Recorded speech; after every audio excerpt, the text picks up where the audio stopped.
Hello बच्चों, क्या हाल चाल। सब बढ़िया। मैं आपका फिजिक्स एजुकेटर विनय सिंह आपको अपने छोटे से चैनल पर फिर से एक बार स्वागत करता हूं। मुझे पता है कि आपका पेपर अच्छा नहीं हुआ है, क्योंकि इस बार का जो पेपर था 25 का वो बहुत कठिन था। खासकर स्पेशली फिजिक्स की बात बोल रहा हूँ मैं। फिजिक्स के क्वेश्चन कम से कम 15 से 16 क्वेश्चन बहुत ही कठिन आए थे यार, बहुत ही कठिन थे। मतलब जेई एडवांस लेवल उन्होंने पेपर बना दिया था, बहुत हाई लेवल पेपर बना दिया था। बायो भी जो था वो 1 घंटे का पेपर नहीं था, लेंदी था, बड़े बड़े सवाल थे, कुछ क्वेश्चन थे, सभी नहीं थे, कुछ क्वेश्चन थे। केमिस्ट्री मॉडरेट थी। तो आप ये सोचिए कि ये पेपर उन्होंने ऐसा क्यों बनाया, ऐसा पेपर उन्होंने ऐसा इतना टफ क्यों बनाया। क्योंकि लास्ट ईयर का जो कट ऑफ था 660, आपने देखा होगा 660 कट ऑफ गया था। 659 पाने वाले स्टूडेंट का भी सिलेक्शन नहीं हुआ था। ठीक, ऊपर से 21 स्टूडेंट जो है 720 में 720 नंबर पाए थे।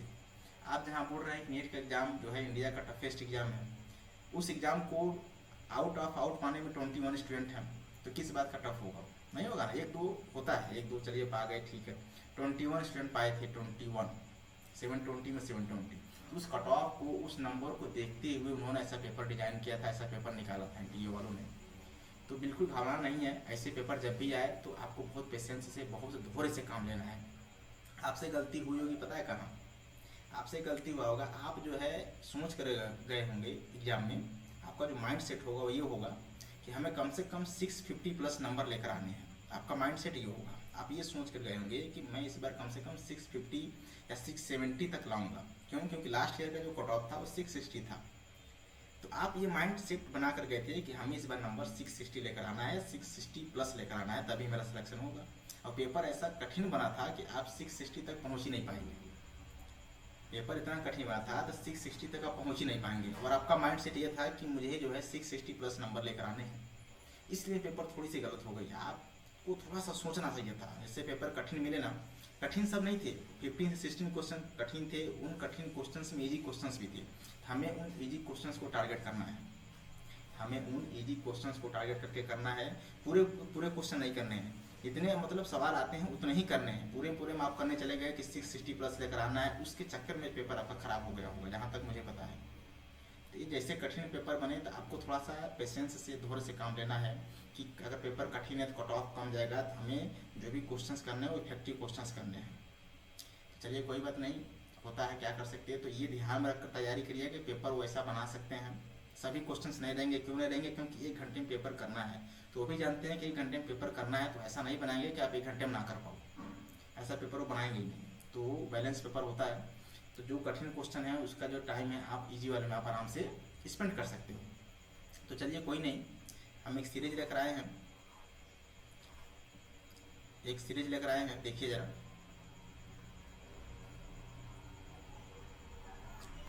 मॉडर्न फिजिक्स का सीरीज है एक, बहुत ज़्यादा सवाल नहीं है, बहुत कम सवाल हैं, लेकिन जो भी सवाल हैं वो आपके इफेक्टिव सवाल हैं। मेंस के सवाल है, नीट के सवाल है, एडवांस के भी सवाल एक दो हैं।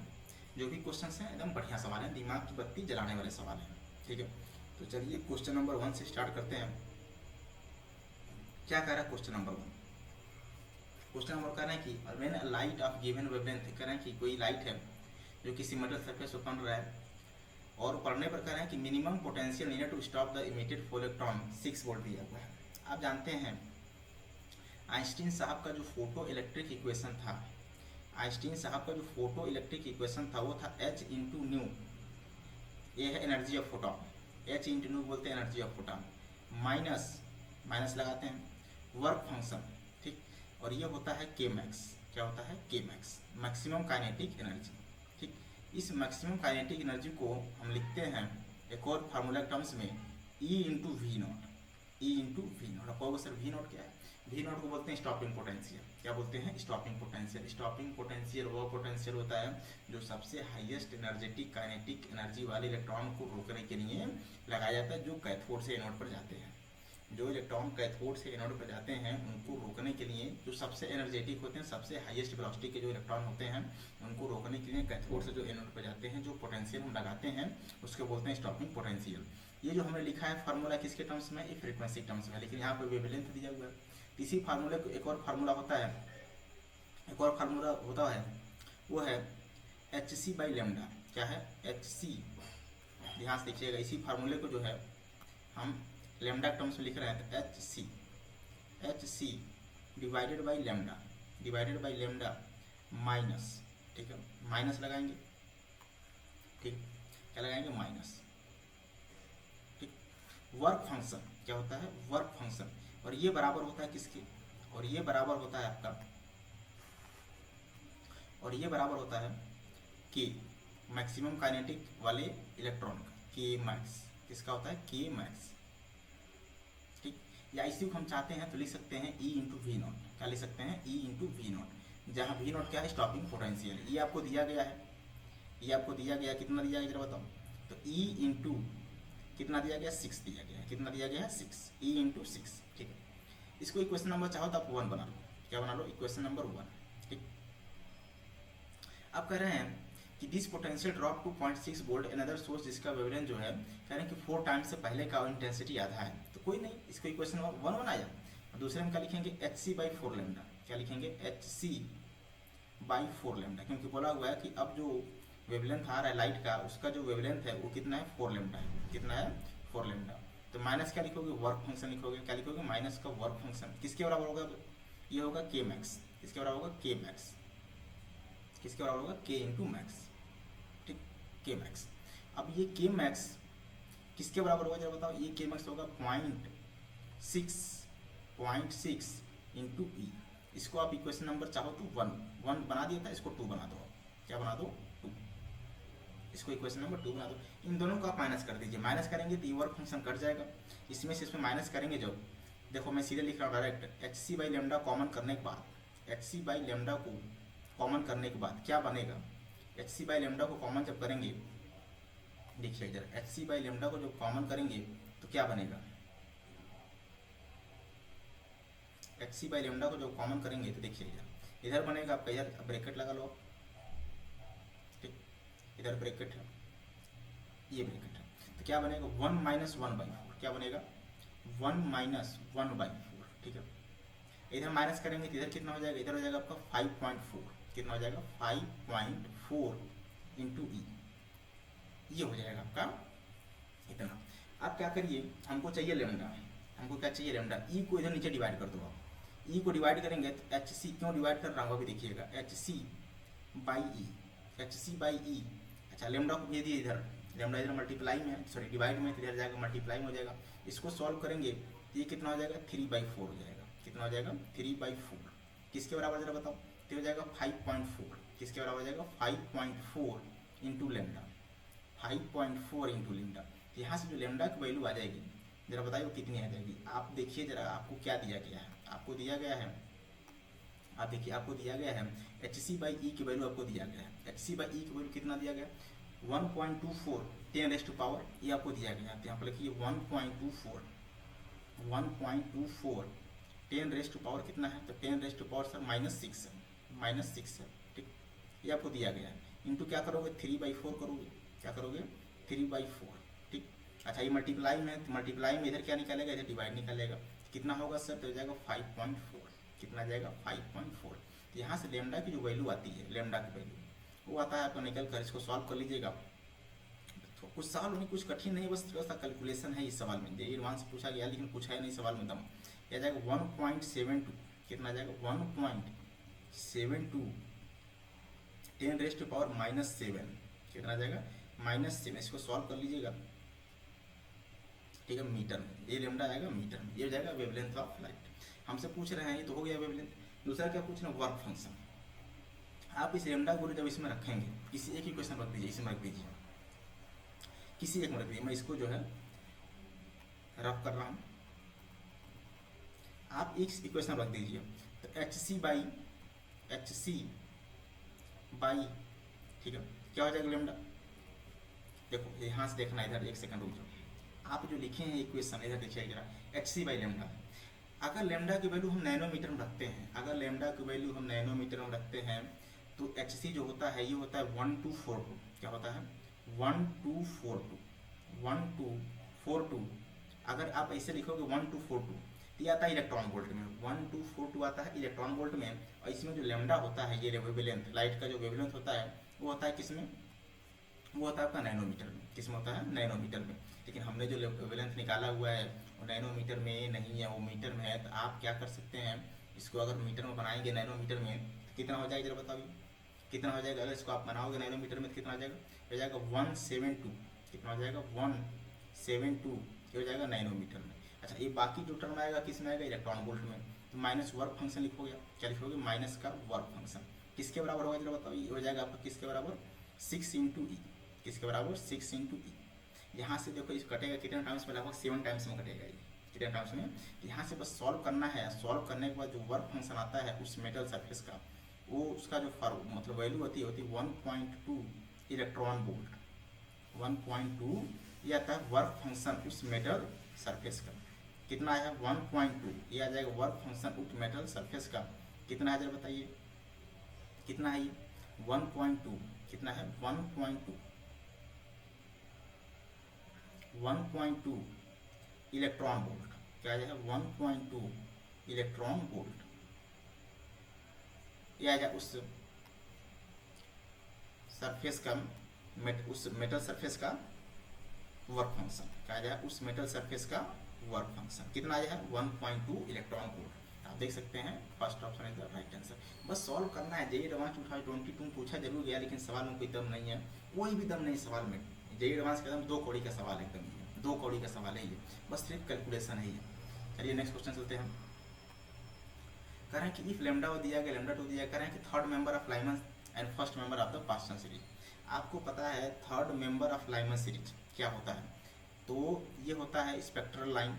क्या होता है, स्पेक्ट्रल लाइन। ये ऐसे बनाइए, 1 2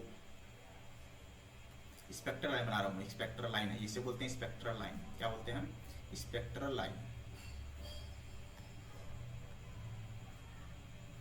इसे बोलते हैं और स्पेक्ट्रल लाइन।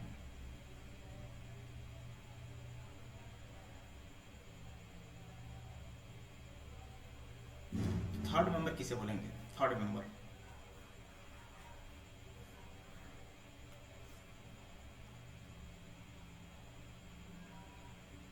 थर्ड मेंबर किसे बोलेंगे,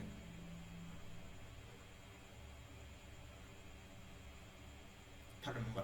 जब electron, third member of Lyman series, जब इलेक्ट्रॉन n बराबर, इसे ये n बराबर 1 है, ये n बराबर 1 है, इसे क्या बोलोगे आप, इसे बोलोगे n बराबर 2।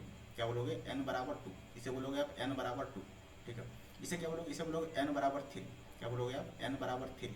इसे क्या बोलेंगे, n बराबर 4। क्या बोलेंगे, n बराबर 4। तो जब इलेक्ट्रॉन कहाँ से कहाँ जंप करे, जब इलेक्ट्रॉन n बराबर 4 से, जब इलेक्ट्रॉन n बराबर 4 से कहाँ जंप करे, n बराबर 1 में। लाइमन सीरीज का मतलब होता है जब इलेक्ट्रॉन n बराबर 4 से n बराबर 1 में जंप करता है तो होता है कौन सा member, third member of Lyman series. कौन सा होता है, third member of Lyman series. उसके लिए जिन्होंने वेवलेंथ दिया हुआ है, कह रहे लैम्डा 1 है, तो जब इलेक्ट्रॉन कहाँ से कहाँ जंप करे, n बराबर 4 से n बराबर 1, उसे बोलेंगे हम third member of Lyman series. उसमें जो वेवलेंथ जो है, फोटॉन जो एमिट हो रहा है उसका जो वेवलेंथ है वो है कितना, लैम्डा 1। कितना है, लैम्डा 1। इसको लिख लिया लैम्डा 1। ठीक है, इसके बराबर होता है लैम्डा 1, ये होता है r इंटू जेड स्क्वायर। क्या होता है, r इंटू, आर क्या होता है सर, रेडबर्ग कांस्टेंट होता है। r इंटू जेड, जेड का होता है एटॉमिक नंबर होता है। ठीक है, r इंटू जेड स्क्वायर। अब देखना, इधर होता है 1/n1 का स्क्वायर माइनस 1/n2 का स्क्वायर। फार्मूला होता है 1 lambda equals to R Z square 1/n1 का स्क्वायर माइनस 1/n2 का स्क्वायर। n1 को कितना है, 1 है, तो 1/1 का स्क्वायर, तो 1/1 का स्क्वायर 1 ही रहेगा यार, जानते 1 का स्क्वायर तो 1 रहेगा, माइनस माइनस लगाएंगे 1/n2 का स्क्वायर, तो n2 कितना है, 4 है, 4 का स्क्वायर कितना हो जाएगा, 16 हो जाएगा। कितना हो जाएगा, 16, ये हो जाएगा आपका n2। ठीक है, इसको सॉल्व जब करेंगे तो सॉल्व करने के बाद कितना आएगा, क्या आ जाएगा 15। कितना आ जाएगा 15 r इंटू जेड स्क्वायर। ठीक है, जेड स्क्वायर डिवाइडेड बाई कितना आ जाएगा, डिवाइडेड हो जाएगा आपका 60। कितना हो जाएगा, 60। ठीक है, आप कह रहे हैं कि first member of the Paschen series, तो फर्स्ट मेंबर पास्टन सीरीज को क्या बोलते हैं कि जब इलेक्ट्रॉन, इसे आपने लिखा है, किसके लिए लिखा है आपने, ये लिखा आपने लाइमन सीरीज के लिए। किसके लिए लिखा है, लाइमन सीरीज के लिए। लेकिन अगर आपसे बात किया जाए कि आपको लिखना है first member of Paschen series जब इलेक्ट्रॉन n बराबर 3 में जंप करे, n बराबर थ्री में जंप करे, कहाँ से जंप करे, तो n बराबर 4 से, n बराबर 4 से जब इलेक्ट्रॉन n बराबर 4 से n बराबर 3 में जंप करता है, जब इलेक्ट्रॉन n बराबर 4 से, जब इलेक्ट्रॉन कहाँ से कहाँ तक, n बराबर 4 से कहाँ जंप करे, n बराबर 4 से, इसको मिटा ही दे रहे हैं, n बराबर 4 से कहाँ जंप करे, जब इलेक्ट्रॉन, इधर देखो, जब इलेक्ट्रॉन, ये हो जाएगा आपका स्पेक्ट्रल लाइन, ये आपका स्पेक्ट्रल लाइन। तो जब इलेक्ट्रॉन n बराबर 4 से, जब इलेक्ट्रॉन n बराबर 4 से कहाँ जंप करे, n बराबर 3, n बराबर 4 से n बराबर 3 में अगर जंप करता है उसे हम बोलते हैं first member of Paschen series. तो n1 की वैल्यू 3 हो जाएगा, n2 की वैल्यू 4 हो जाएगा। इसके लिए कह रहे हैं कि जो फोटान एमिट हो रहा है उसका जो वेवलेंथ है उन्होंने बोला हुआ है वो कितना है, λ2 है। तो बताओ फार्मूला यही है, इसमें जब रखेंगे तो क्या जाएगा 1/λ2, क्या जाएगा 1/λ2, 1/λ2 किसके बराबर हो जाएगा, तो r into Z square, r तो वही रहेगा, जेड स्क्वायर भी वही रहेगा, क्या चेंज हो जाएगा, तो 1/n1 का स्क्वायर, 1/n2 का स्क्वायर, तो 1/n1 मतलब 1/3 का स्क्वायर, 1/3 का स्क्वायर कितना हो जाएगा 9 हो जाएगा, कितना हो जाएगा 9, माइनस हो जाएगा 1/n2 मतलब 4, 4 का स्क्वायर कितना हो जाएगा 16 हो जाएगा, कितना हो जाएगा 16। इसको जब सॉल्व करेंगे, सॉल्व कर लीजिएगा, ये कितना आता है, तो ये आता है सर, ये जाएगा 7 r into Z square, r into Z square 7 r into Z square divided by कितना आ जाएगा, डिवाइडेड आ जाएगा आपका 144, कितना आ जाएगा 144, कितना आ जाएगा 144। इसको जब सॉल्व करेंगे तो आ जाएगा 144, कितना आ जाएगा 144, ये जाएगा 1/λ2। जब इसको डिवाइड करेंगे तो डिवाइड करने के बाद जो λ1/λ2 की वैल्यू आती है, इसको सॉल्व कर लीजिएगा। डिवाइड करने के बाद λ1 और λ2 की जो वैल्यू आती है वो आती है आपकी कितनी, 7 डिवाइडेड बाई 135, 7 डिवाइडेड बाई 135। इसको जब सॉल्व करेंगे तो आ जाएगा λ1/λ2 की वैल्यू कितना आ जाएगा, तो λ1/λ2 की जो वैल्यू आ जाएगी वो कितनी आ जाएगी 7/135। तो third option is the right answer. ये सवाल जेईई मेंस में पूछा गया है और मैं बोलूँगा कि सवाल में कोई भी दम नहीं है, कोई भी दम नहीं है सवाल में जाने, सिर्फ फार्मूला बेस्ड सवाल है ये टोटली। नेक्स्ट क्वेश्चन चलते हैं। कह रहे हैं the required speed of hydrogen atom from, करें कि आप जानते हैं कि, कह रहे हैं कि क्या स्पीड हो, अगर आप जानते हैं कि अगर कोई इलेक्ट्रॉन जो है n बराबर 5 से n बराबर 1 में अगर जंप कर रहा है, जैसे इधर देखो, अगर मान लीजिए ये कोई जेड का न्यूक्लियस है, क्या है Ze का न्यूक्लियस है, ये आपको मान लीजिए Ze का न्यूक्लियस है, ठीक है। और इलेक्ट्रॉन मान लीजिए n बराबर 5 में, ऐसे n बराबर 5 में, n बराबर 5 में यहाँ पर इलेक्ट्रॉन है, ठीक है। और n बराबर 5 से मान लो n बराबर 1 में यहाँ पर जंप कर रहा है, तो जैसे ही जंप करता है तुरंत जो एटम एक्साइट स्टेट में होता है। जैसे एक्साइट स्टेट में होता है तो फोटॉन, अगर देखिए, अगर फोटॉन, देखिए इन्होंने बोला हुआ है कि जो एटम था वो इनिशियल रेस्ट पर था, इनिशियल रेस्ट पर था। अगर इनिशियल रेस्ट पर था तो अगर जंप करने के बाद अगर ये आपका जो एटम है, अगर ये एटम मान लीजिए, अगर ये एटम मान लीजिए, अगर ये एटम मान लीजिए राइट साइड गया, किधर गया, राइट साइड, अगर ये एटम मान लीजिए राइट साइड गया, मान लीजिए v वेलोसिटी से अगर राइट साइड गया, अगर v वेलोसिटी से राइट साइड गया, ठीक, अगर v वेलोसिटी से राइट साइड गया तो जो फोटॉन होता है, जो फोटॉन होता है वो किधर जाएगा, वो जाएगा लेफ्ट। क्यों जाएगा लेफ्ट, आपको पता है कि टोटल जो मोमेंटम होता है वो कंजर्व होता है, क्या होता है कंजर्व। अगर ये इनिशियल हाइड्रोजन एटम जो भी है रेस्ट पर है, जितना ही मोमेंटम बनाएगा एटम प्लस का राइट साइड, उतना ही फोटॉन बनाएगा नेगेटिव का लेफ्ट साइड, तभी नेट मोमेंटम क्या रहेगा, जीरो रहेगा, कंजर्व रहेगा, ठीक है। तभी नेट मोमेंटम क्या रहेगा, जीरो रहेगा। ये वेलोसिटी मान लीजिए v है, कितना है, v है। आप जानते हैं जो फोटॉन की जो मोमेंटम होता है वो होता है h/λ, क्या होता है h/λ, क्या होता है h/λ, ये होता है फोटॉन, सॉरी h/λ, क्या होता है, या इसको ऐसे रहने दीजिए। तो अगर ये इनिशियल में ये एटम रेस्ट पर था तो जितना ये वेलोसिटी बनाएगा एटम राइट साइड, जितना मोमेंटम बनाएगा राइट साइड ये एटम, उतना ही फोटॉन बनाएगा लेफ्ट साइड मोमेंटम, ताकि नेट मोमेंटम क्या है, जीरो रहे, ठीक है। हम यहाँ पर करते हैं मोमेंटम कंजर्वेशन, क्या करते हैं, momentum conservation. P initial is equal to P final, क्या करते हैं, P initial equal to P final, इसे हम बोलते हैं मोमेंटम कंजर्वेशन, क्या बोलते हैं, momentum conservation. P initial equal to P final, P initial equal to लिखेंगे P फाइनल, क्या लिखेंगे, P इनिशियल इक्वल टू लिखेंगे P फाइनल, ठीक है, इसे हम क्या बोलते हैं, मोमेंटम कंजर्वेशन। क्या बोलते हैं, momentum conservation. P initial equal to P final. Initial बताओ ये रेस्ट पर था तो जीरो हो जाएगा, क्या हो जाएगा, जीरो। अब जरा बताना, अगर रेस्ट पर था जीरो था तो अच्छा इसका मोमेंटम कितना हो जाएगा, अगर लेफ्ट जा रहा है तो इसका momentum minus H upon lambda, minus H upon lambda इसका मोमेंटम हो जाएगा, ठीक है। इसका प्लस हो जाएगा, मोमेंटम क्या होता है, मास इंटू वेलोसिटी होती है सर, तो मास इंटू वेलोसिटी। मास किसका, ये आपका जो एटम है हाइड्रोजन एटम है, हाइड्रोजन का मास जानते हैं 1.67 10 टू पावर माइनस 27। तो कितना हो जाएगा यहाँ से एच अपॉन लेमडा, यहाँ से बताओ वेलोसिटी कितना आ जाएगा, यहाँ से जो वेलोसिटी आ जाएगा, यहाँ से जो वेलोसिटी आ जाएगा, हमसे वेलोसिटी पूछे हैं तो वेलोसिटी आ जाएगा, कितना आ जाएगा, तो वेलोसिटी आ जाएगा एच अपॉन एम लेमडा। कितना आ जाएगा, H upon M into lambda. Sir सब कुछ तो ठीक है लेकिन लेमडा नहीं पता, एच पता है कितना होता है, प्लांक कांस्टेंट होता है। मास हाइड्रोजन है तो हमको मास पता है कितना है, 1.67 10 टू पावर माइनस 27, लेकिन लेमडा नहीं पता है। लेमडा निकालेंगे यहाँ से कि जब इलेक्ट्रॉन n बराबर 5 से n बराबर ग्राउंड स्टेट मतलब 1 में जंप कर रहा है। अब फार्मूला जानते हैं 1 अपॉन लेमडा, फार्मूला बताओ क्या होता है, 1 upon lambda, formula R into Z square. क्या होता है, R into Z square. R क्या होता है, रिडबर्ग कांस्टेंट होता है, तो आर इंटू जेड स्क्वायर, ठीक है। अब यहाँ क्या लगाएंगे, ब्रैकेट लगाएंगे, 1 अपॉन 1 का स्क्वायर, तो 1 अपॉन 1 का स्क्वायर मतलब 1 ही रह जाएगा। फिर लगाओगे 1 अपॉन 5, 5 का स्क्वायर कितना हो जाएगा, तो 5 का स्क्वायर हो जाएगा सर 20, कितना हो जाएगा 25, ये हो जाएगा आपका। इसको सॉल्व करोगे तो कितना आएगा, इसको सॉल्व करने के बाद आ जाएगा आपका 24, कितना आ जाएगा 24 R into Z square, R into Z square 24 R into Z square divided by जाएगा 25, डिवाइडेड बाई क्या जाएगा 25, ये हो जाएगा आपका 1 अपॉन लेमडा, क्या हो जाएगा 1 अपॉन लेमडा।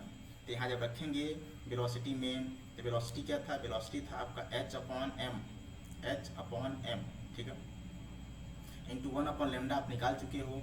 1 अपॉन लेमडा कितना दिया गया है, तो 24 R Rydberg constant 1.1 10 to power 7 होता है।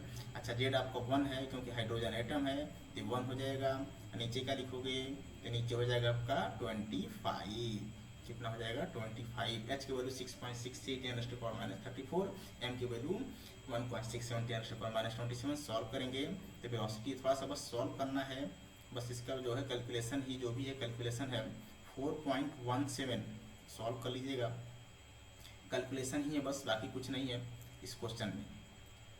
4.17 मीटर पर सेकेंड ये हो जाएगा उस एटम का वेलोसिटी। तो अच्छा सवाल था, मोमेंटम कंजर्वेशन का सवाल था ये, ठीक है। बहुत कठिन सवाल है, सिर्फ इसमें क्या है, सिर्फ इसमें आपका सिर्फ और सिर्फ कैलकुलेशन है। नेक्स्ट क्वेश्चन चलते हैं, क्वेश्चन नंबर 3। क्या करें, find the ratio of energy of photon can transmitted from hydrogen atom from second permitted energy to level. आप देखो कह रहे हैं कि second permitted energy level to the first, कह रहे हैं कि find the ratio of energy.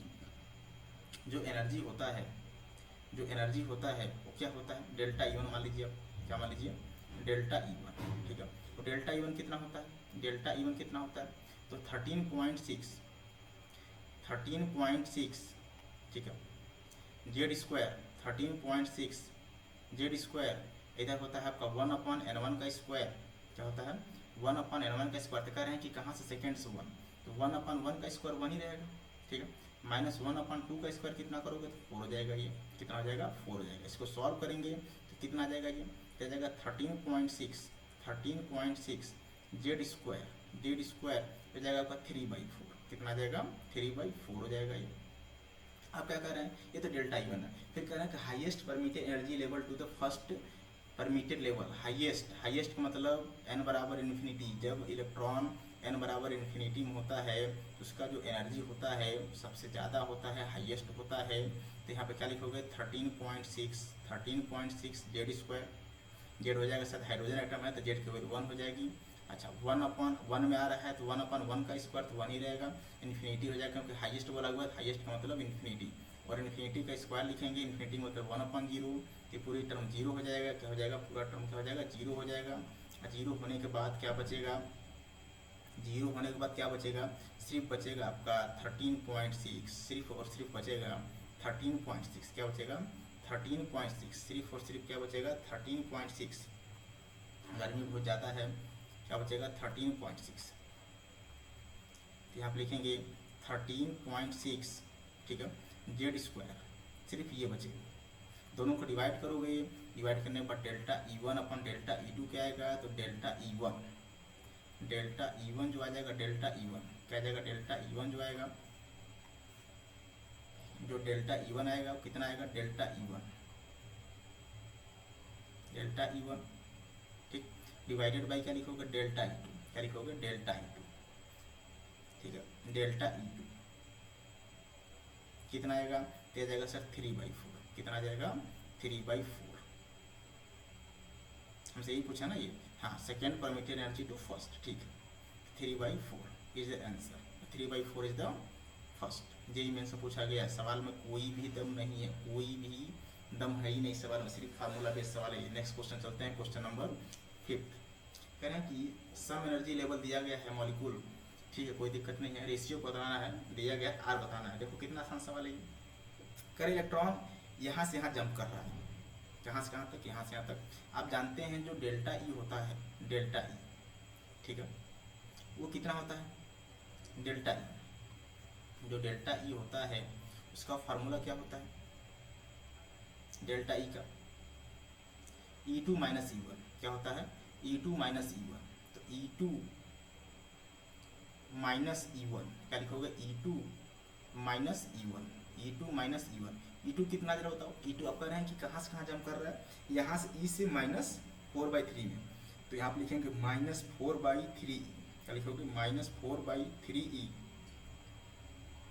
-4/3, अच्छा माइनस फार्मूले में ये माइनस ऑलरेडी आ रहा है, तो माइनस माइनस क्या हो जाएगा, माइनस माइनस सर प्लस हो जाएगा, क्या हो जाएगा, माइनस माइनस सर प्लस हो जाएगा, तो लिखिए जरा प्लस, तो क्या आ जाएगा यहाँ पर, क्या लिखोगे, प्लस का ई, क्या लिखोगे, प्लस का ई, प्लस का ई लिखोगे। अच्छा प्लस का ई लिखोगे आप तो कितना आ जाएगा, इसको सब्ट्रैक्ट करने पर डेल्टा ई कितना, इसको डेल्टा E1 मान लीजिए, क्या मान लीजिए, डेल्टा E1, डेल्टा E1 कितना आ जाएगा, तो डेल्टा E1 आ जाएगा, यहाँ से देखिएगा थोड़ा सा सॉल्व करना है बस, डेल्टा E1 कितना आ जाएगा, तो डेल्टा E1 आ जाएगा आपका माइनस का E/3, कितना आ जाएगा, माइनस का E/3, कितना आ जाएगा, माइनस का E/3, ये हो जाएगा। फिर कितना डेल्टा E2 ऐसे निकालना है, तो डेल्टा E2 कैसे निकालोगे, डेल्टा E2 क्या हो जाएगा, तो डेल्टा जो E2 आ जाएगा, डेल्टा जो E2 आ जाएगा, डेल्टा E2, जो डेल्टा E2 आ जाएगा, डेल्टा E2, डेल्टा E2 कितना आ जाएगा जब बताओ, डेल्टा E2, फिर वही फार्मूला लगेगा, कौन सा फार्मूला, E2 माइनस E1, अब कहाँ से आ रहा है, E से आ रहा है -2 में, तो -2E, माइनस का 2E, माइनस का 2E, ठीक है, फिर करोगे माइनस माइनस माइनस प्लस हो जाएगा, क्योंकि माइनस फार्मूले में माइनस ऑलरेडी आ रहा है, तो हो जाएगा E, क्या हो जाएगा, E। अच्छा डिफरेंस कितना हो जाएगा, माइनस का E आ जाएगा सर, E कितना आ जाएगा, माइनस का E, माइनस का E आ जाएगा, ठीक है। और आपसे बोला गया है कि जो डेल्टा E1 है, जो डेल्टा E1 है वो किसके बराबर है, डेल्टा E2 के बराबर है, क्योंकि आपसे बोला गया है सम एनर्जी लेवल देखो दिया गया है ये, ठीक है। या तो हमसे पूछा R बराबर λ1/λ2, क्या पूछा गया, ऐसे कर सकते हो आप, कोई दिक्कत नहीं है, नहीं दिया गया कोई दिक्कत नहीं है। आप जानते हैं जो डेल्टा ई होता है वो क्या होता है, hc/λ, क्या होता है, hc/λ, तो hc/λ1, देखिए हमसे R की वैल्यू ही पूछा है, क्या पूछा है, R की वैल्यू ही पूछा है, तो hc/λ1, hc/λ1, ठीक है, ये हो जाएगा आपका। अच्छा इधर कितना हो जाएगा, इधर हो जाएगा आपका hc divided by λ2, divided by λ2, दोनों को डिवाइड कर दो आप, दोनों क्वेश्चन को क्या कर दो, डिवाइड कर दो। जब दोनों को आप डिवाइड करोगे तो क्या आएगा, यहाँ से बताओ, डिवाइड करने के बाद क्या आएगा, आप अगर दोनों को डिवाइड करेंगे तो डिवाइड करने के बाद आ जाएगा E/3 से करेंगे तो 1/3 आ जाएगा, तो 1/3 क्या आ जाएगा, 1/3, और ये हो जाएगा आपका क्या, λ1/λ2, क्या हो जाएगा, λ1/λ2, इसमें देखो देखो 4/3E 2E, हाँ कितना आ जाएगा, λ2/λ1, कितना आ जाएगा, λ2/λ1, ठीक है।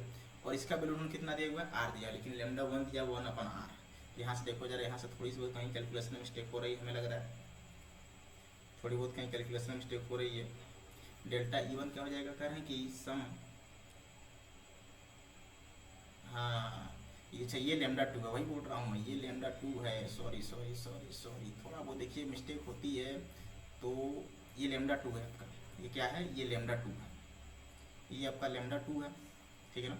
अच्छा ये कितना जरा बताओ, ये λ1 है, ये λ1 है, क्या है, λ1 है, तो कोई बात नहीं, थोड़ा बहुत कैलकुलेशन होता है यार मिस्टेक, ये लेमडा वन, ठीक है। और जब डिवाइड करेंगे तो बताइए जरा, डिवाइड करने पर लेमडा वन ऊपर चला जाएगा, लेमडा टू नीचे चला जाएगा। डिवाइड करने के बाद किधर, तो लेमडा वन ऊपर, डिवाइड करने के बाद लेमडा वन ऊपर और लेमडा टू नीचे। और ये दिया गया आपको आर, क्या दिया गया है, आर दिया गया है। यहाँ से आर की वैल्यू कितना आ जाएगा, यहाँ से आर की वैल्यू आ जाएगी आपके सीधे से दिख रहा है, रिलेशन कितना आ जाएगा 1/3, कितना आ जाएगा 1/3, ये हो जाएगा आर की वैल्यू। तो आपकी fourth answer is the right answer. JEE में से पूछेगा 2017 में, सवाल में कोई दम है ही नहीं।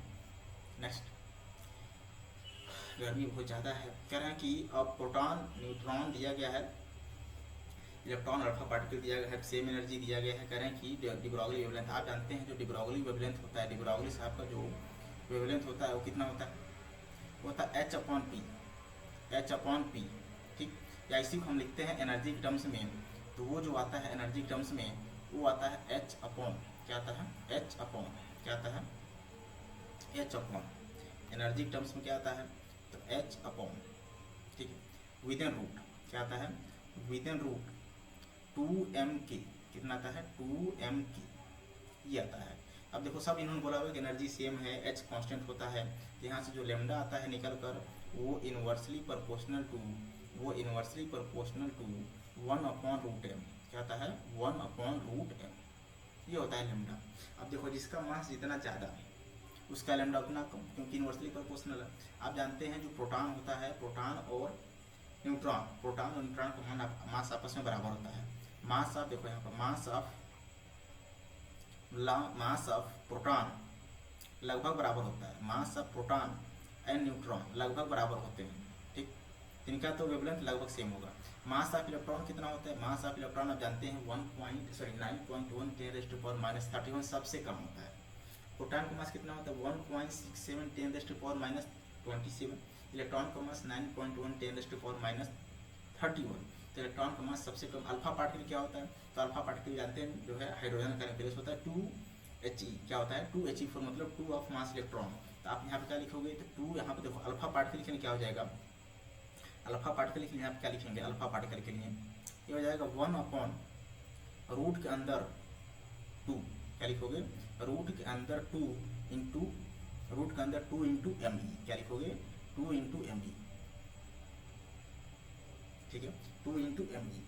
अल्फा पार्टिकल होता है प्रोटॉन, क्या होते हैं प्रोटॉन होता है, तो मास आप यहाँ पे लिखेंगे प्रोटॉन, यहाँ पर प्रोटॉन लिखेंगे, ध्यान रखिएगा मास ऑफ प्रोटॉन, क्या लिखेंगे, अल्फा पार्टिकल होता है 2He4, तो मास ऑफ प्रोटॉन लिखेंगे यहाँ पे, क्या लिखेंगे मास ऑफ प्रोटॉन, ऐसे 2He4 होता है।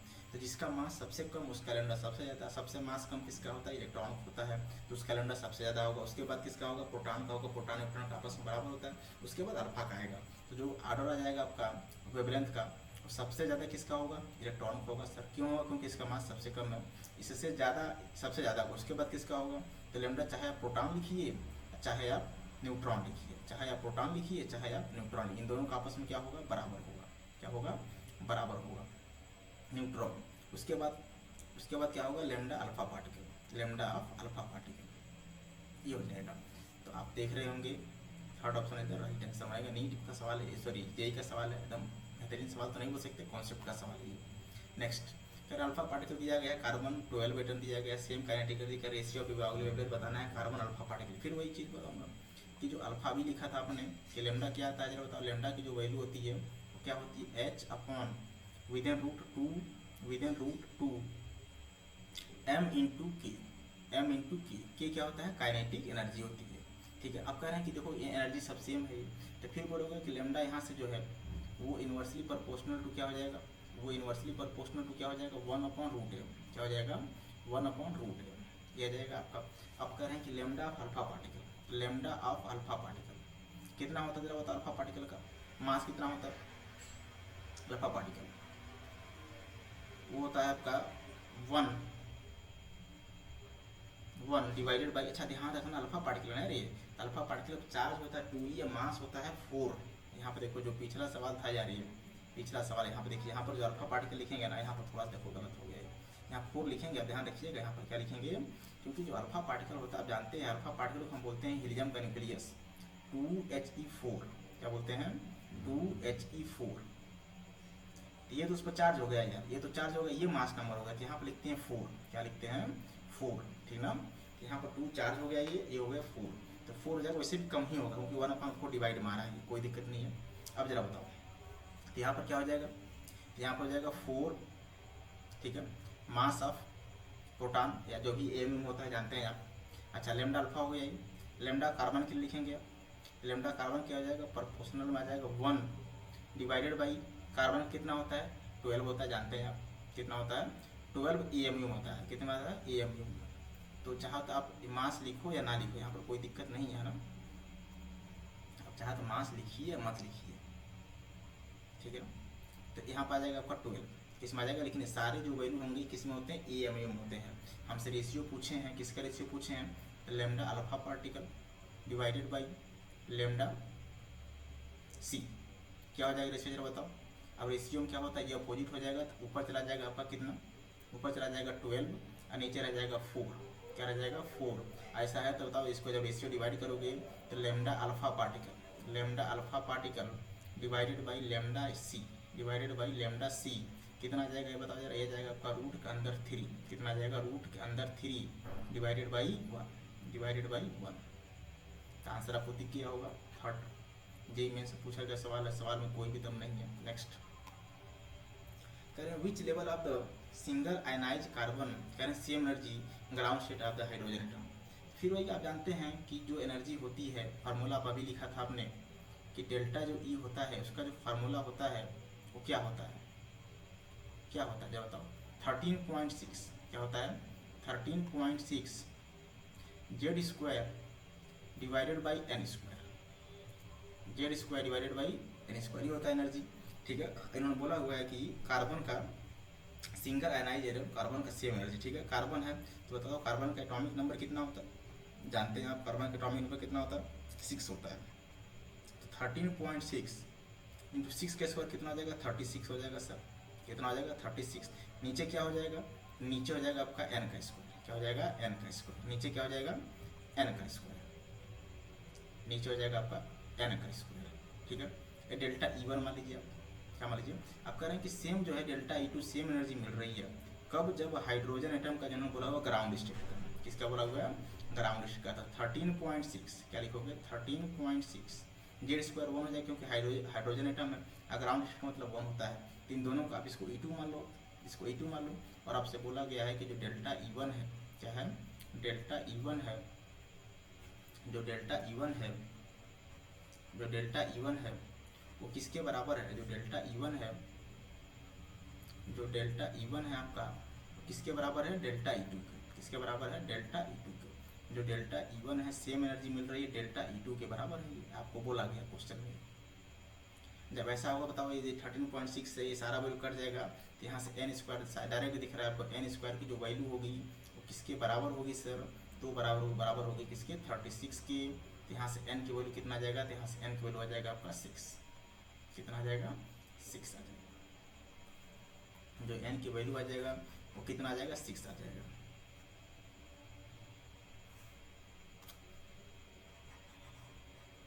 आप आंसर देख लिए होंगे, आंसर कौन सा होगा इसका, फोर्थ पार्ट यही मैथ का सवाल था। नेक्स्ट करें कि parallel beam of light of wavelength दिया गया 900 नैनोमीटर एंड डेंसिटी दिया गया 100 वेवलेंथ, ठीक है। करें इंसिडेंट ऑन द सरफेस दिया गया, कोई दिक्कत नहीं है। कह रहे हैं कि नंबर ऑफ बताने हैं फोटोन, आप जानते हैं देखो जरा, ये कोई अगर मेटल सरफेस क्या है, ये कोई अगर मेटल सरफेस,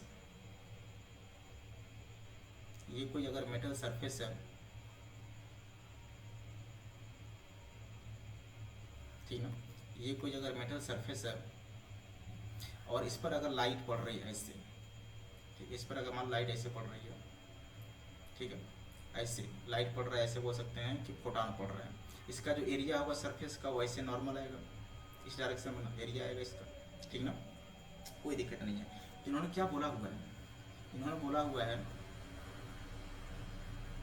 इन्होंने बोला हुआ है, यहाँ पर थोड़ा सा स्क्रैच लग गया यार, देखना जरा ध्यान से, ठीक है, कि जो लाइट आ रहा है उसका वेवलेंथ दिया गया 900 नैनोमीटर, इंटेंसिटी दी गई है। आप जानते हैं जो इंटेंसिटी होता है, इंटेंसिटी का फार्मूला क्या होता है, इंटेंसिटी का फार्मूला, इंटेंसिटी होता है एनर्जी पर second per unit area. Intensity एक एनर्जी ही होती है पर सेकेंड, मतलब एक सेकेंड में पर second into per unit area, per unit area, ये होता है आपका इंटेंसिटी। तो यहाँ से बताओ ई की वैल्यू क्या होता है, ई जानते हैं आप, फोटान का एनर्जी होता है, कितना होता है एक्स सी बाई लेमडा, लेकिन ए एक फोटान की एनर्जी होती है, ऐसे एन फोटान आ रहे हैं तो क्या लिखोगे एन, क्या लिखोगे आप N H C by lambda, क्या लिखोगे N H C by lambda, क्या लिखोगे H C by lambda photon की एनर्जी होती है, लेकिन ये एक फोटान की एनर्जी होती है, ऐसे एन फोटान आ रहे हैं तो क्या हो जाएगा एच सी बाई लेमडा पर सेकेंड मतलब 1 हो जाएगा। एरिया दिया गया है, कितना एरिया दिया गया है आपको, ये एरिया गया 1 सेंटीमीटर, तो 10 रेस्ट टू पावर से कितना करोगे 10 रेस्ट टू पावर -4 करोगे, क्या करोगे 4। आई दिया गया, आई कितना दिया गया है 100 दिया गया आई, तो 100 एन की वैल्यू हमसे पूछ रहे हैं, ठीक है एन की वैल्यू हमसे पूछ रहे हैं, ये नैनोमीटर दिया है तो मैंने बताया था एक्स की वैल्यू क्या लिखोगे आप, नैनोमीटर में अगर वेवलेंथ दिया हो तो एक्स की वैल्यू 1242, एक्स की वैल्यू 1242, जिसमें जो वेवलेंथ होता है ये किस में आता है, ये आता है 900 में आता है, किस में आता है 900 में, और ये हो जाएगा 10 रेस्ट टू पावर -4, और टोटल वैल्यू जो आती है इलेक्ट्रॉन वोल्ट में आती है, मतलब इलेक्ट्रॉन वोल्ट का मतलब ई के टर्म्स में आता है, और ई को चाहो तो आप लिख सकते हो 1.6, क्या लिख सकते हो 1.6 10 रेस्ट टू पावर -19, कितना लिख सकते हो 10 रेस्ट टू पावर -19, क्योंकि ये वैल्यू इलेक्ट्रॉन वोल्ट में आती है जब नैनोमीटर में होता है। तो यहाँ से जब एन की वैल्यू आती है सॉल्व करेंगे तो एन की जो वैल्यू आपको मिलेगा वो कितना मिलेगा, तो मिलेगा 4.5, सॉल्व कर लीजिएगा 4.5, कॉन्सेप्ट मैंने बता दिया है 4.5 10 रेस्ट टू पावर 16, इतने जो है फोटॉन्स आ रहे हैं पर सेकेंड पर, बस इसमें सॉल्व ही करना है। ये मैंने क्यों ऐड किया, क्योंकि ये 1242 होता है इलेक्ट्रॉन वोल्ट में होता है, इसमें लैम्डा लिखते हैं नैनोमीटर में। नेक्स्ट अगर हमें कुछ ज़्यादा है, कहना कंसीडर हाइड्रोजन लाइक एनाइज एटम जिसका जो है एटॉमिक नंबर जेड है, कह रहे हैं सिंगल इलेक्ट्रॉन कह रहे हैं in the emission of spectrum, कह रहे हैं कि ऑफ दिस एटम, कह रहे हैं कि द फोटॉन जो है n बराबर 2 से n बराबर 1 है, कोई दिक्कत नहीं। तो आप एनर्जी निकालिए पहले, n बराबर 2 से अगर n बराबर 1 में आ रहा है, n बराबर 2 से अगर n बराबर 2 से वो n बराबर 1 में आता है, तो बताओ जो एनर्जी होता है मैंने बताया था वो कितना होता है 13.6, कितना होता है 13.6 जेड स्क्वायर, क्या होता है जेड स्क्वायर, ठीक ना। ये हो जाएगा आपका, ब्रैकेट लगा दो 1/n1 का स्क्वायर मतलब 1/1 का स्क्वायर, क्या लिखोगे 1/1 का स्क्वायर, क्या लिखोगे 1/1 का स्क्वायर, कितना हो जाएगा 1/1 का स्क्वायर 1 हो जाएगा, माइनस क्या आएगा 1/2 का स्क्वायर, कितना आ जाएगा 4 आ जाएगा, ये कितना आ जाएगा 4 आ जाएगा ये, ठीक है। इसको सॉल्व करेंगे तो आ जाएगा कितना, ये तो आ जाएगा आपका 13.6, कितना आ जाएगा 13.6 जेड स्क्वायर उस एटम का एटॉमिक नंबर इंटू हो जाएगा 3/4, क्या हो जाएगा 3/4, क्या हो जाएगा 3/4, ये हो जाएगा, ठीक है डेल्टा E2। फिर कह रहे हैं कि higher than the photon emitted by n बराबर 3 टू n बराबर 2, तो पहले n बराबर 3 से n बराबर 2 में निकालिए डेल्टा E2, पहले निकालिए n बराबर 3 से, पहले आप निकालिए कि n बराबर 3 से, क्या निकालिए n बराबर 3 से n बराबर 2 में, पहले आप निकालिए n बराबर 3 से n बराबर 3 से n बराबर 2 में, तो वही फार्मूला कौन सा 13.6 वाला, 13.6 वाला। अब कह रहे हैं कि जेड स्क्वायर, क्या लिखोगे आप जेड स्क्वायर, ये हो जाएगा एटॉमिक नंबर, ठीक है। फार्मूला क्या हो जाएगा तो 1/n1 का स्क्वायर, तो 1 अब यहाँ पर n1 क्या हो जाएगा n बराबर 2 हो जाएगा, 2 का स्क्वायर कितना हो जाएगा सर तो 4 हो जाएगा, ये कितना हो जाएगा तो 1/3 हो जाएगा, 3 का स्क्वायर कितना हो जाएगा 9 हो जाएगा, कितना हो जाएगा 9। अब ये कितना आएगा 4 9 का जो एलसीएम होता है 36 आता है, तो ये जाएगा आपका 5, कितना जाएगा सीधे लिख रहा हूँ फार्मूला से नहीं, सीधे इसका जो है सोल्यूशन से 13.6 इंटू जेड स्क्वायर कितना हो जाएगा, ये तो जाएगा 5 डिवाइडेड बाई हो जाएगा आपका 36, क्या हो जाएगा 36, ये हो जाएगा। अब देखो क्या बोले हैं क्वेश्चन में, कह रहे हैं कि जो इसमें एनर्जी रिलीज हो रही है n बराबर 2 से n बराबर 1 में, वो कह रहे हैं कि हायर है 74.8 इलेक्ट्रॉन वोल्ट एनर्जी हायर है किसमें, जो एमिट हो रही है n बराबर 3 से n बराबर 2 में, मतलब ये है। अच्छा इसको डेल्टा E2 मान लीजिए कि जो डेल्टा E1 है, क्या है जो डेल्टा E1 है, ये E1 डेल्टा E1 कह रहे हैं वो डेल्टा E1 जो है वो हायर है, किससे हायर है n बराबर 3 से n बराबर 2, मतलब डेल्टा E2 से हायर है एनर्जी में, जो मतलब जो एनर्जी रिलीज हुई है डेल्टा E2 से कितना हायर है सर, ये तो आपको दिया गया कितना हायर है ये 74.8, कितना है 74.8, इतना एनर्जी हायर है। तो आपको क्या करना है डेल्टा E1 डेल्टा E2 की वैल्यू यहाँ रखनी है, डेल्टा ई वन कितना है, इतना है, डेल्टा ई टू इतना है, ऐसा वैल्यू इसमें से डिवाइड करोगे, जब रखोगे तो यहाँ से जेड स्क्वायर थोड़ा सा सॉल्व करिएगा, थोड़ा सा सॉल्व करिएगा, कठिन कुछ नहीं है, बस थोड़ा सा कैलकुलेशन है ये। डेल्टा ई वन आपको ऊपर निकाल चुका हूँ मैं 3/4, डेल्टा ई टू भी निकाल चुका हूँ 5/36 रखिएगा, इसको इधर लेकर आइएगा, माइनस करिएगा, कॉमन करिएगा, कॉमन करने के बाद जेड स्क्वायर वैल्यू आती है कितना, जेड स्क्वायर वैल्यू आती है 9, कितना आता है 9, जेड स्क्वायर की जो वैल्यू आती है वो आती है 9, अप्रॉक्स में लगभग 9 आती है, क्योंकि जेई एडवांस का पेपर है ये, तो कैलकुलेशन तो होगा ही होगा। तो जेड की जो वैल्यू आता है वो 3 आता है, कितना आता है 3, और जेड की वैल्यू अगर 3, तो आप जानते हैं अगर जेड की वैल्यू 3 तो कौन सा एटम होगा, अगर जेड की वैल्यू 3 तो कौन सा एटम होगा जरा बताओ, अगर जेड की वैल्यू 3 होगा तो कौन सा एटम होगा, लिथियम होगा, कौन सा होगा, लिथियम होगा। अगर जेड की वैल्यू 3 है तो कौन सा एटम होगा, लिथियम होगा, कौन सा होगा, लिथियम होगा।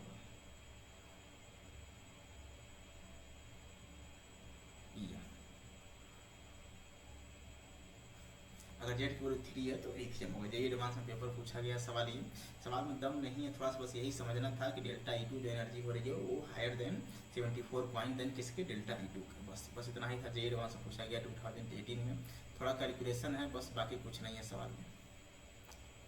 नेक्स्ट क्वेश्चन देखेंगे, कह रहे हैं कि स्टॉपिंग पोटेंशियल दिया गया है फॉर फोटो, फिर वही चीज़ है, वेवलेंथ दिया गया, लेकिन ये वेवलेंथ एंगस्ट्रॉम में है, स्टॉपिंग पोटेंशियल दिया गया, कह रहे थ्रेशोल्ड फ्रीक्वेंसी बतानी, एक्स दिया गया, एक्स की वैल्यू बतानी है।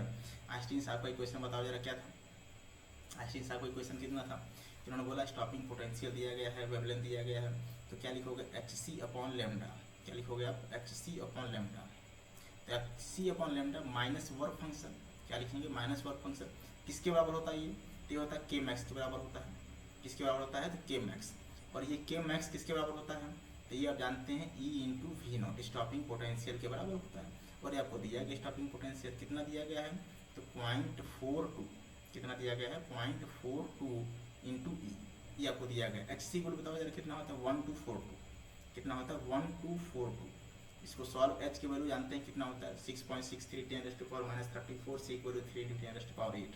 अच्छा, इसमें जो लेमडा आता है वो नैनोमीटर में होता है, तो नैनोमीटर में करोगे तो कितना आएगा, 663 आएगा, 663 आएगा, ठीक है। माइनस वर्क फंक्शन कितना होगा, माइनस वर्क फंक्शन किसके बराबर होगा जरा बताओ, ये तो जाएगा आपका कितना 0.42, कितना आ जाएगा 0.42 इंटू ई। अब इसको आप डिवाइड करेंगे 1242 को 663 से, जब आप डिवाइड करेंगे 1242 को, देखना मैं डिवाइड कर रहा हूँ इसको, थोड़ा फोन से कर रहा हूँ, थोड़ा जल्दीबाजी में है ना। आप सॉल्व करेंगे इसके लगभग 1 के आसपास आएगा, 1 के आसपास आता है ये, 1242 डिवाइडेड बाई कितना है 663, तो 1.87, कितना आएगा 1.87, मैंने बोला ना 1 के अप्रॉक्स में आएगा, तो 1.87, ठीक है। ये इधर आएगा तो माइनस इलेक्ट्रॉन वोल्ट में आता, ध्यान रखिएगा किस में आएगा, इलेक्ट्रॉन वोल्ट में, ठीक।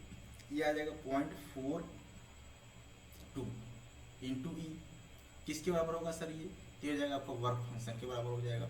इसको जब माइनस करेंगे, कितना करेंगे माइनस, तो 0.42, यह जाएगा कितना, तो चाहो तो आप डायरेक्ट माइनस कर सकते हो, तो कितना आ जाएगा ये, तो आ जाएगा 1 पॉइंट, आई थिंक 1 पॉइंट, इसको आप माइनस करिए तो 1 पॉइंट कितना है, 7/2 जाएगा, तो जाएगा आपका 5, ठीक है, और ये जाएगा 4, तो 1.45, कितना जाएगा 1.45, इसको डायरेक्ट ऐसे लिख लो 1.45, डायरेक्ट लिखिए 1.45, कितना जाएगा 1.45 इलेक्ट्रॉन वोल्ट में है, तो चाहो तो इसको आप एनर्जी में लिख सकते हो, तो कैसे लिख सकते हो, तो 1.6 10⁻⁻90, ठीक। और जो वर्क फंक्शन होता है वो जानते हैं आप क्या होता है, वर्क फंक्शन क्या होता है, वर्क फंक्शन क्या होता है, हमसे पूछे क्या है, थ्रेशोल्ड फ्रीक्वेंसी पूछे, तो H into threshold frequency, H into threshold frequency, H into threshold frequency, H की वैल्यू जानते हैं कितना होता है, यहाँ से सॉल्व करेंगे तो थ्रेशोल्ड फ्रीक्वेंसी जो आता है उसकी जो वैल्यू आती है, थोड़ा सॉल्व करना है बस, ताकि कुछ है नहीं तो कहीं सॉल्व कर दूँगा। एच की वैल्यू जानते हैं, यहाँ से थ्रेशोल्ड फ्रीक्वेंसी कितना आएगा, यहाँ से थ्रेशोल्ड फ्रीक्वेंसी कितना आएगा, यहाँ से तो थ्रेशोल्ड फ्रीक्वेंसी आएगा, थ्रेशोल्ड फ्रीक्वेंसी ये मिनिमम फ्रीक्वेंसी होती है, थ्रेशोल्ड फ्रीक्वेंसी क्या होती है, मिनिमम फ्रीक्वेंसी, थ्रेशोल्ड फ्रीक्वेंसी कितना आ जाएगा यहाँ से जरा बताओ, तो 1.45 10, अच्छा इधर आ जाएगा 1.6, ठीक है, 10⁻⁻90, 10⁻⁻ कितना हो जाएगा, माइनस का 90 हो जाएगा, डिवाइड बाई किससे करोगे, डिवाइड जरा बताओ किससे करोगे डिवाइड,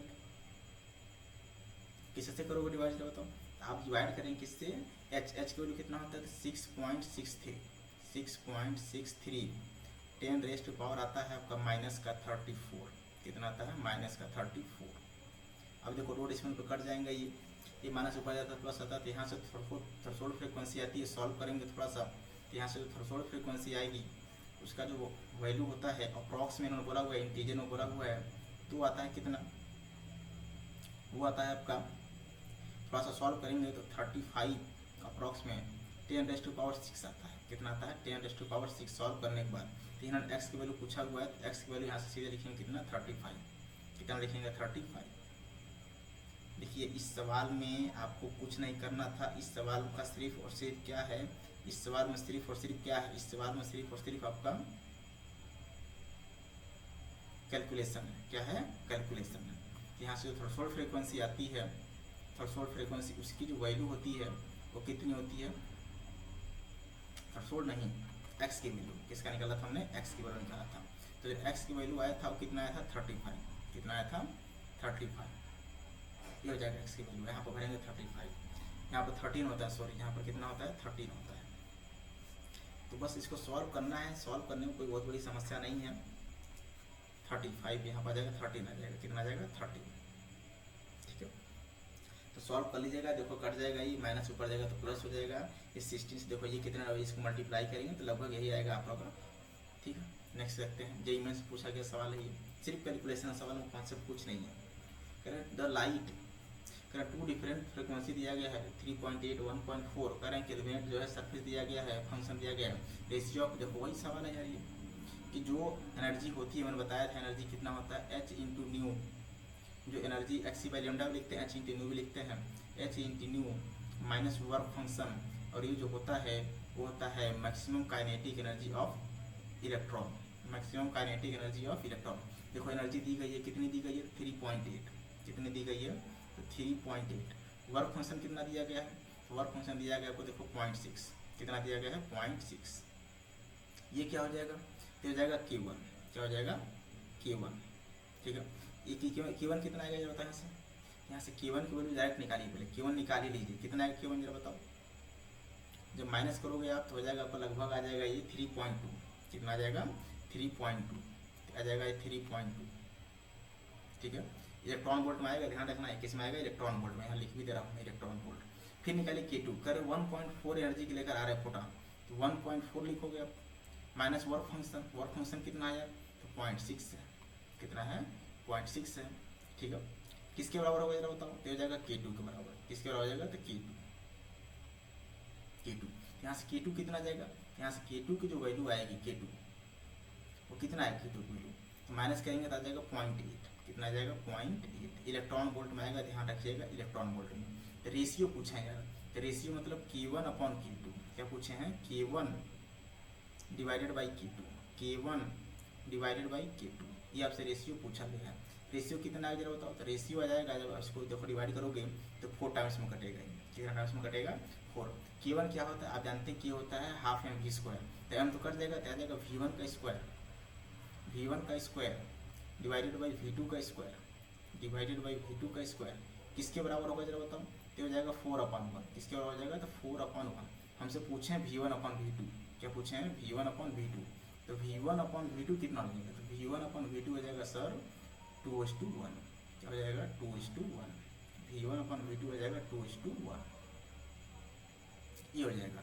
तो आपका आंसर हो जाएगा सेकंड नंबर। जेईई में से पूछा गया, देखो ये सब इजी सवाल हैं, कैलकुलेशन वाले भी नहीं है, और सब सवाल कैलकुलेशन है, कैलकुलेशन से थोड़ा सा जो है पेपर में मतलब दिमाग डिस्टर्ब हो जाता है, कैलकुलेशन जैसे बड़ी कैलकुलेशन आती है, ऐसे कैलकुलेशन तो आसान है, इसलिए कर लेंगे। जेईई में से पूछा गया था। नेक्स्ट चलते कह रहे हैं हाइड्रोजन स्पेक्ट्रम कह रहे हैं कि शॉर्टेस्ट वेवलेंथ कह रहे हैं कि इन द बामर सीरीज दिया गया लेमडा, कह रहे हैं शॉर्टेस्ट वेवलेंथ बताना है ब्रैकेट सीरीज का।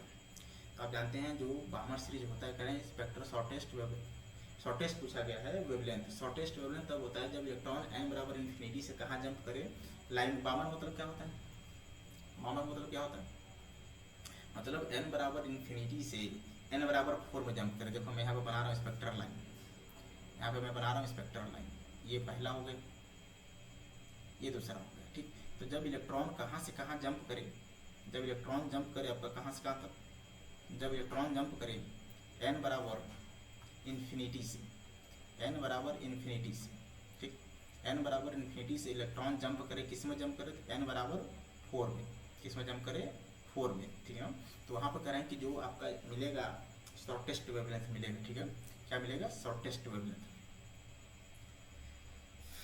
तो कितना होगा जरा बताओ ये, तो n बराबर, सॉरी ब्रैकेट बार्मर है ना ये, तो मतलब 2 होगा, sorry sorry sorry sorry, Lyman Barmer मतलब n बराबर 2, n बराबर कितना होगा, Lyman Barmer Paschen bracket, n बराबर 2 होगा। तो इसका जो उन्होंने वेवलेंथ दिया हुआ लेमडा दिया हुआ, तो आप फार्मूला जानते हैं, फार्मूला क्या होता है यार, 1/λ, 1/λ r इंटू जेड स्क्वायर, क्या होता है, r इंटू जेड का स्क्वायर, तो r इंटू जेड स्क्वायर, ठीक है। ब्रैकेट में क्या लिखते हो, 1/n1 का स्क्वायर, मतलब 1/2 का स्क्वायर, कितना हो जाएगा, 4 हो जाएगा। फिर यहाँ क्या लिखोगे, 1/∞ का स्क्वायर, क्या लिखोगे, 1/∞ का स्क्वायर, तो 1/∞ का स्क्वायर जानते हैं, इन्फिनिटी का मतलब होता है 1/0, तो पूरी वैल्यू 0 आ जाएगी, तो यहाँ से आ जाएगा 1/λ, यहाँ से जो आ जाएगा 1/λ, वो कितना आ जाएगा, तो आ जाएगा आपका आर जेड स्क्वायर, क्या आ जाएगा, r into Z square divided by 4, क्या आ जाएगा, डिवाइडेड बाई 4। ये इसको चाहो तो आप इक्वेशन नंबर 1 बना लो, क्या बना लो, इक्वेशन नंबर 1। फिर कह रहे हैं कि शॉर्टेस्ट वेवलेंथ बताना है ब्रैकेट सीरीज का, तो ब्रैकेट का मतलब क्या होता है, जब बताओ, ब्रैकेट का मतलब क्या होता है, जब इलेक्ट्रॉन कहाँ से कहाँ जंप करे, जब इलेक्ट्रॉन कहाँ से कहाँ जंप करे, लाइमन बार्मर पास्टन ब्रैकेट, जब इलेक्ट्रॉन जंप करे, जब इलेक्ट्रॉन जंप करे n बराबर इन्फिनिटी से, कहाँ से, n बराबर इन्फिनिटी से, जब इलेक्ट्रॉन जंप करे n बराबर इन्फिनिटी से, किस में जंप करे, n बराबर 4 में, किस में जंप करे, n बराबर 4 में, इसे बोलते हैं ब्रैकेट सीरीज। अच्छा, इन्होंने दिया हुआ उसका वेवलेंथ पूछ रहे हैं, तो सिर्फ फार्मूला लिखना है, उसका वेवलेंथ मान लो लैम्डा नॉट, क्या मान लो, कि जो फोटोन एमिट हुआ उसका जो वेवलेंथ है, आप जानते हैं जब जो है आप इलेक्ट्रॉन जो है किसी हाई एनर्जी स्टेट से लोअर में जंप करता है, तो एक एनर्जी रेडिएट होती है या एक फोटॉन एमिट होता है जिसका वेवलेंथ है लैम्डा नॉट होता है, या फ्रीक्वेंसी होती है, जो भी दोनों होता है, फ्रीक्वेंसी बोलिए या वेवलेंथ बोलिए, कितना हो जाएगा, तो आर जेड स्क्वायर, क्या हो जाएगा, आर इंटू जेड स्क्वायर, ठीक है, विद इन ब्रैकेट, 1/4 का स्क्वायर, तो 1/4 का स्क्वायर 16 हो जाएगा, और ये टर्म 0 हो जाएगा क्योंकि इन्फिनिटी से आ रही है। इसको इक्वेशन नंबर चाहो तो 2 बना लो, दोनों को डिवाइड करेंगे तो जो लैम्डा नॉट की वैल्यू आएगी डिवाइड करने के बाद वो कितनी आ जाएगी, हो जाएगी 4 लैम्डा, कितनी आ जाएगी, 4 इंटू लैम्डा, ये हो जाएगा। दोनों इक्वेशन को जब आप डिवाइड करेंगे, यहाँ से जो लैम्डा नॉट की वैल्यू आएगा वो कितनी आ जाएगा, लैम्डा नॉट की जो वैल्यू आ जाएगा वो आ जाएगा 4 लैम्डा, कितनी आ जाएगी, 4 लैम्डा, ये ठीक ना। तो आपका आंसर देखिए, आपका आंसर हो जाएगा 4th part, NEET UG 2023 last का लास्ट ईयर पूछा गया सवाल है ये। नेक्स्ट चलते हैं, फार्मूला में सवाल था, कह रहे हैं वर्क फंक्शन कह रहे हैं कि दिया गया सीजियम का, पोटेशियम का, सोडियम का दिया गया है, तो कह रहे हैं कि किसमें से जो है फोटान, किस मेटल से फोटान एमिट होंगे।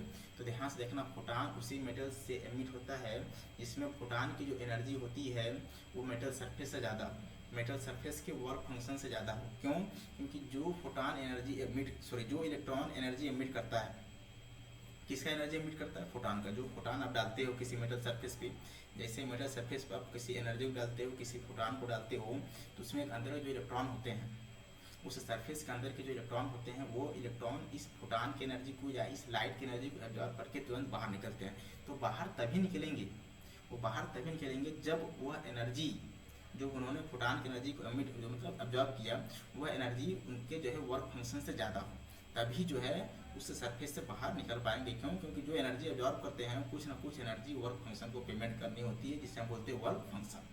क्या बोलते हैं, वर्क फंक्शन। तो इलेक्ट्रॉन तभी निकल पाएगा जब वो एनर्जी को एब्जॉर्ब करेगा, उस एनर्जी को उस पेमेंट करेगा as a form of work function. अगर एनर्जी ज़्यादा होगी वर्क फंक्शन से तभी वो बाहर निकल पाएगा, अथवा बाहर नहीं निकल पाएगा।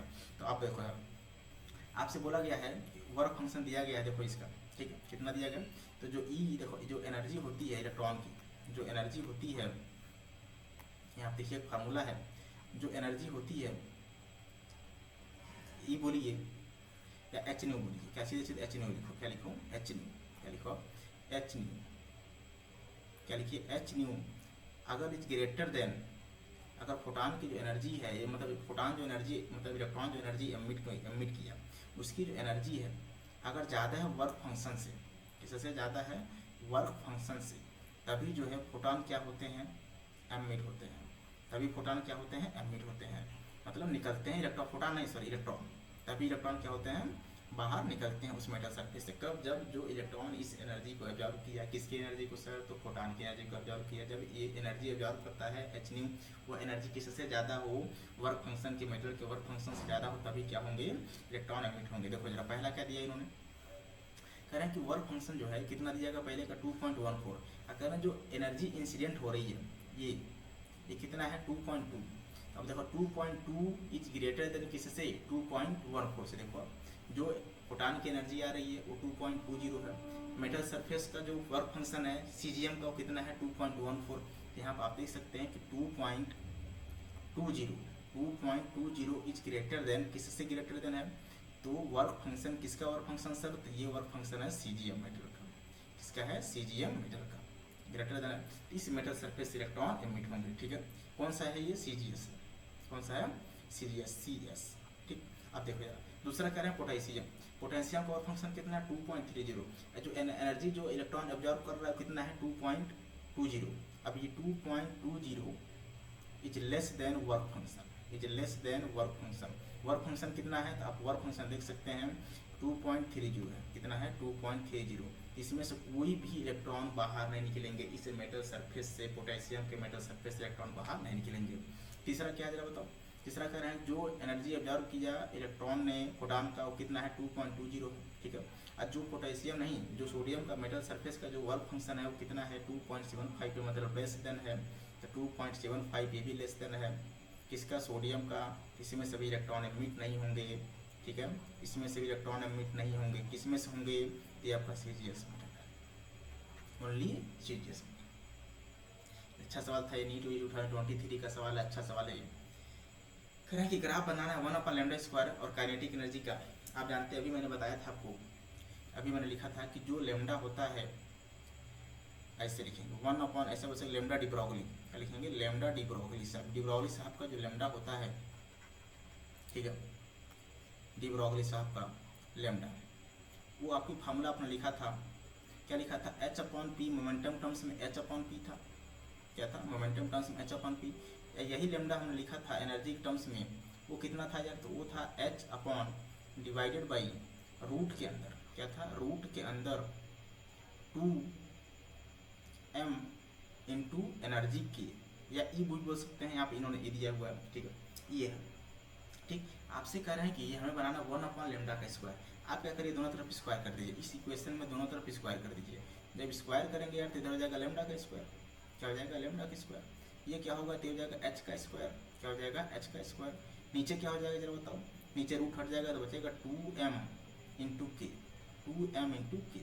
हमें बनाना 1/λ का, तो इधर देखो 1/λ² करोगे आप, जब 1/λ² करोगे तो 1/λ² एक टर्म चला जाएगा ऊपर, काइनेटिक एनर्जी चला जाएगा ऊपर, तो क्या बनेगा 2m इंटू के, क्या बनेगा 2m इंटू के डिवाइडेड बाई क्या बनेगा, तो डिवाइडेड बाई बनेगा आपका m², क्या बनेगा, m², सॉरी m² बोल रहा हूँ, h², क्या बनेगा, h²। यहाँ पर आपका हो जाएगा h²। ठीक है, ये हो जाएगा h²। अब देखना जा रहा है इस 1/λ² को रखना y एक्सिस पे, क्या रखना है, y एक्सिस पे। बाकी टर्म को रखना है, मतलब एनर्जी को रखना x एक्सिस पे, तो y बराबर mx, क्या बन रहा है, y बराबर mx। ये स्ट्रेट लाइन का कर्व y बराबर mx बन रहा है, और y बराबर mx मतलब straight line passing through origin. देखो ना, 2 कैसा number, constant number, mass of जो भी होगा आपका इलेक्ट्रॉन उसका जो है मास कांस्टेंट होता है, h कांस्टेंट होता है। यहाँ से 1/λ² डायरेक्टली प्रोपोर्शनल टू k, यहाँ से y बराबर क्या बनेगा, mx, मतलब straight line passing through origin. ये नीट यूजी 2024 का सवाल है, डी ब्रोगली वेवलेंथ का सवाल है, माइक्रोवेव्स का सवाल है, माइक्रोवेव्स का सवाल है, ये सवाल में कोई दम नहीं है। नेक्स्ट चलते हैं। खैर if C is the velocity of light, करे फ्री स्पेस, तो बताना है कौन सा सही है। करे energy of a photon E बराबर h नहीं, बिल्कुल सही बात है। मैंने बताया था कि जो फोटॉन होता है, या जो एनर्जी, या जो ऐसे बोलते जो लाइट होता है, लाइट के पास जो एनर्जी होता है, जो एनर्जी का पैकेट होता है, उससे हम क्या बोलते हैं, फोटॉन, क्या बोलते हैं, फोटॉन। तो कितना एनर्जी होता है फोटॉन का, h नहीं, बिल्कुल पहला option is the right answer. ठीक है, करें velocity of photon is c, एकदम सही। फोटॉन जिस स्पीड से चलते हैं उसका वैल्यू होता है c, मतलब लाइट का स्पीड। तीसरा करें मोमेंटम ऑफ फोटॉन p बराबर h new upon c। Momentum क्या होता है सर, तो मोमेंटम होता है, फोटान का मोमेंटम होता है E/c। क्या होता है? E/c। फोटान का जो मोमेंटम होता है वो होता है E/c होता है। ठीक, E क्या होता है? E होता है एनर्जी ऑफ फोटान। अभी आपने लिखा था ऊपर कितना है? h डिवाइडेड बाई सी। तो फोटान का जो मोमेंटम आ गया h/c क्या इतना है? तो ये भी सही है, सी ऑप्शन भी सही है। तो इन फोटान इलेक्ट्रॉन कोलिजन में both energy and momentum conserve, बिल्कुल सही बात है। फोटान इलेक्ट्रॉन कोलिजन में जो एनर्जी होती है, मोमेंटम होता है, वो क्या होता है? कंजर्व होता है। फोटान इलेक्ट्रॉन कोलिजन में एनर्जी भी कंजर्व होती है, मोमेंटम भी कंजर्व होता है। मतलब ये वाला ऑप्शन भी सही है। तो ए बी डी सही, ABCD सही। तो आपका सेकंड ऑप्शन है करेक्ट। ये नीट UG 2024 में पूछा गया सवाल में कोई दम नहीं, एकदम थ्रेड का सवाल है। 24 का सवाल है। ऐसे ही पेपर आए थे तब इजी। तो पेपर अगर देखो, पेपर अगर इजी बना देंगे तो आप अगर 660 नंबर लाओगे, 670 नंबर लाओगे तब भी सिलेक्शन नहीं होगा। तो आप और परेशान हो जाएंगे कि 720 में 670 नंबर लाने पर भी सिलेक्शन नहीं हो रहा है। हाँ, अगर पेपर टफ बनाएंगे थोड़ा सा तो 580 570 तक लाएंगे तो सेलेक्ट हो जाएंगे। तो चलो भाई 580 ठीक है। तो बिल्कुल जब भी पेपर कठिन बन जाए, जब भी आपका पेपर कठिन बन जाए तो उस कंडीशन में आपको थोड़ा सा पेशेंस का सहारा लेना है, थोड़ा सा दिमाग से खेलना है। ये नहीं कि शुरुआत से करने बैठ गए, हम तो पहले क्वेश्चन से स्टार्ट करेंगे सर और पहले से करते करते करते करते पहुँचेंगे अंत तक, तो वो बेवकूफ़ी हो जाएगी। वहाँ पर आपको बहादुरी नहीं दिखानी, वहाँ पर आपको दिमाग से खेलना है। तो उन कठिन सवालों में जो आसान सवाल होंगे उनको सबसे पहले जो है चूज करना है, उनको करना है। ऐसे फिजिक्स में करना है, ऐसे केमिस्ट्री में करना है। समझ इस बार फिजिक्स कठिन आ गई, अगली बार हो सकता है केमिस्ट्री बना देंगे। तो ऐसे ही करना है तीनों सब्जेक्ट में। सारे कठिन नहीं होते, मैं आपको बता रहा हूँ। सारे क्वेश्चन कठिन नहीं होंगे। क्यों नहीं होंगे? क्योंकि 1 घंटे में करने हैं, तो ऐसा पेपर बनाते हैं ताकि 1 घंटे में आप कर लें। जो इजी वाले क्वेश्चन होंगे उसका जो टाइम होगा आप वो टाइम किस में स्पेंड कर सकें? कठिन वाले क्वेश्चन में। तो जो कठिन वाले क्वेश्चन है उसको हम सीधे छोड़ेंगे, जो आसान वाले हैं पहले सारे कर लेंगे, फिर समय बचेगा तो हम करेंगे कठिन वाला। ये नहीं कि भैया पहले कठिन करना स्टार्ट कर दिए फिर पूरा टाइम खराब कर दिए। इस बार आपने जो मेरे साथ जो आपने गलती करी है वो यही है कि आप सोच कर गए थे, आपका जो माइंड सेट था वो यही था कि हम इस बार जो नंबर लाएंगे वो 650 प्लस 660 प्लस लेकर आएंगे तभी हमारा सिलेक्शन होगा लास्ट ईयर के कट ऑफ देखकर। लेकिन पेपर ऐसा बना दिए थे कि 660 प्लस तो आने वाला है नहीं। आप हो गए परेशान, आप हो गए थोड़ा सा हताश। जो बच्चा ने थोड़ा सा दिमाग से खेला, क्योंकि उसको पता है कि पेपर टफ बन गया है तो कट ऑफ 570 580 जाएगा, तो जो थोड़ा सा दिमाग से खेला है उसका सिलेक्शन हो जाएगा। तो चलिए कोई बात नहीं, पढ़ते रहिए, कोई बात नहीं है ना। कट ऑफ ज़्यादा नहीं जाएगा, लेकिन अगर आपने 570 80 किया तब भी आप सेलेक्ट हो जाएंगे, बिल्कुल घबराने की बात नहीं है। चलिए आज की बात यहीं तक, बाकी बातें कल मिलते हैं। थैंक यू, धन्यवाद।